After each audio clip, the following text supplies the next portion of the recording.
What's up everybody and welcome back to the Andy Sensei. और क्या हाल है तुम लोगों का? बंद करो हाथ जोड़ के मैं। तो आज की इस वीडियो में हम रिव्यू करेंगे बोरुतो के एपिसोड नंबर 213 का। मैं तुम लोगों को बता दूं कि ये एक रिव्यू सीरीज होने वाली है जिसमें हम रिव्यू करेंगे हमारा फेवरेट एनिमे को या फिर उसके किसी मांगा के चैप्टर को या फिर किसी एपिसोड को। अगर तुम चाहते हो मैं किसी चीज का रिव्यू करूं तो क्यों ना तुम कमेंट करो। Oh shit. Here we go again. तो अब ज्यादा टाइम का साकुड़ा ना बनाते हुए let's get into the intro.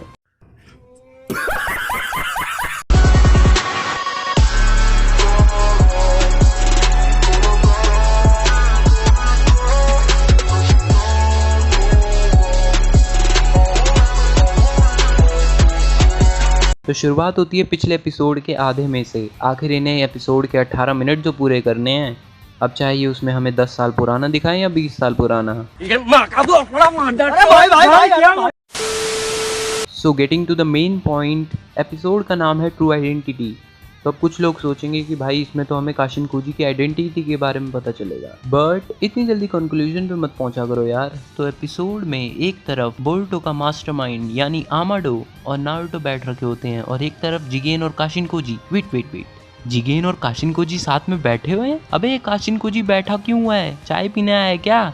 अबे इन्हें तो लड़ना है। तो यार मैं अपने सेंस को ज्यादा नॉनसेंस ना बनाते हुए आगे बढ़ता हूँ। लेकिन एक मिनट, बाकी सब तो सही है बट ये सास्के का रेनेगान का तोमोई पैटर्न यहाँ क्या कर रहा है बे? अब ऐसी चीजें मेरे सेंस को नॉनसेंस भी बनाती हैं यार। और इस एपिसोड में हमें ये भी पता चलता है कि कावाकी को ट्रांसपोर्ट कराने का जिगेन का ही प्लान था ताकि जिगेन को ये पता चल सके कि आखिर ट्रेटर है कौन। लेकिन इसमें हमारा बेचारा विक्टर मारा गया।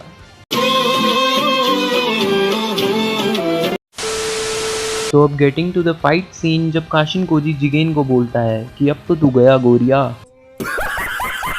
तो जिगेन काशिन कोजी को बोलता है कि तुम तो सिर्फ एक टूल हो जिसे आमाडो इस्तेमाल कर रहा है। फिर काशिन कोजी बोलता है कि मैं एक टूल ही सही हूँ, आखिर शिनोबी इसलिए ही तो होते हैं।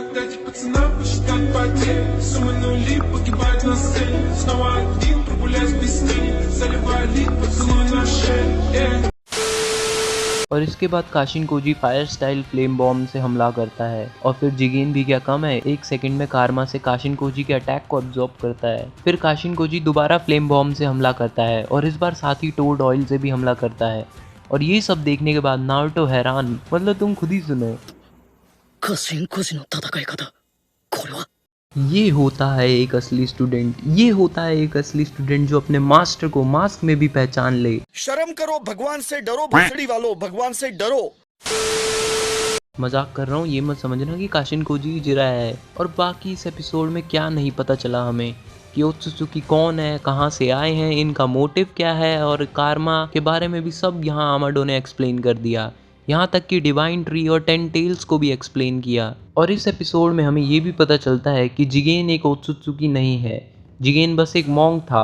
अकॉर्डिंग टू आमाडो, जब इशिकी और कागुया अर्थ पर आए थे तो उनका एक ही मोटिव था कि उन्हें डिवाइन ट्री को ग्रो करना है। फिर पता नहीं कागुया को क्या खुंदस चढ़ी, उसने इशिकी पर ही हमला बोल दिया। अब इसमें कागुया की क्या प्रॉब्लम थी या फिर क्या पता उसका कुछ पर्सनल ही मैटर चल रहा था। Naughty, you teasing me, you naughty.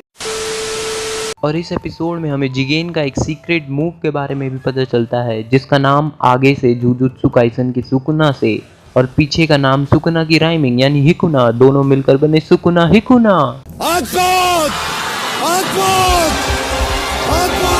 In short हमें जिगेन की एक ऐसी एबिलिटी के बारे में भी पता चलता है जिसमें वो खुद को श्रिंक कर सकता है। और आमाडो कारमा को भी एक्सप्लेन करता है बाय टेकिंग बोरुतो एग्जांपल। आमाडो बताता है कि असल में कारमा एक हाईली कंप्रेस बैकअप फाइल है। ये कंप्रेस फाइल धीरे धीरे डीकम्प्रेस होती है, इवन वो अभी भी डीकम्प्रेस हो रही है। और जब ये डेटा पूरी तरीके से डीकम्प्रेस हो जाएगा तब मोमोशिकी का डेटा बोरुतो को ओवरराइट कर देगा। In simple word, Boruto Momoshiki बन जाएगा और इस तरीके से एक ओत्सुत्सुकी दोबारा रीबर्थ लेता है। और ये सब सुनने के बाद खुद हमारा 7th होकागे नारुतो बोलता है कि क्या कोई तरीका नहीं है जिससे बोरुतो को बचाया जा सके या फिर इस प्रोसेस को ब्लॉक किया जा सके।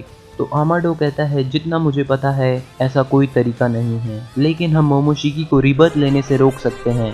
एंड गेस व्हाट आमाडो से? By killing Boruto.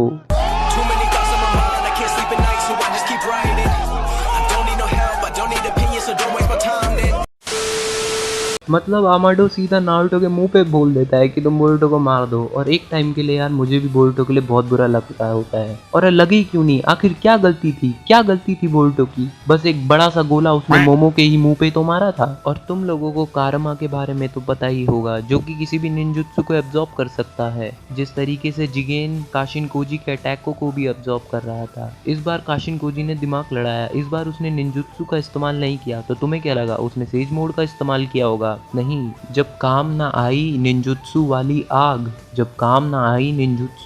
आग तो काशिन कोजी ने मारी असली वाली आग। हम मालूम है तेरे बाप को मत सिखा।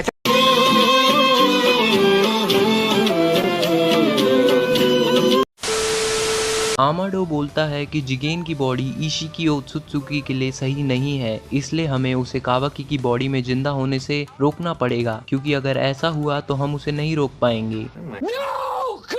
तो अब अगले एपिसोड में आमाडो टीचर बन के सबको ये सिखाने वाला है कि हाउ टू किल एन ओत्सुत्सुकी। तो अब बात करें ऑल ओवर रिव्यू की, तो मैं इस एपिसोड को दूंगा 8 आउट ऑफ 10। आखिर उतना बुरा भी नहीं था ये एपिसोड। इवन इस एपिसोड में फाइट भी थी, और जो कि मुझे लगा नहीं था कि एनिमेशन अच्छा होगा, लेकिन एनिमेशन भी सही सा था। वैसे अभी असली फाइट हुई कहाँ है, लेकिन जितना मैंने सोचा था उससे तो बढ़िया ही निकला। तो बस आज की वीडियो के लिए इतना ही। अगर तुम चाहते हो कि और भी रिव्यू वीडियो बनाई जाए तो कमेंट में ज़रूर बताना। और अगर तुम्हें वीडियो अच्छा लगा तो नीचे 2 बटन दबा दो, और मुझे बताने की जरूरत नहीं है मैं कौन से 2 बटन की बात कर रहा हूँ। नेक्स्ट वीडियो तक के लिए बूम।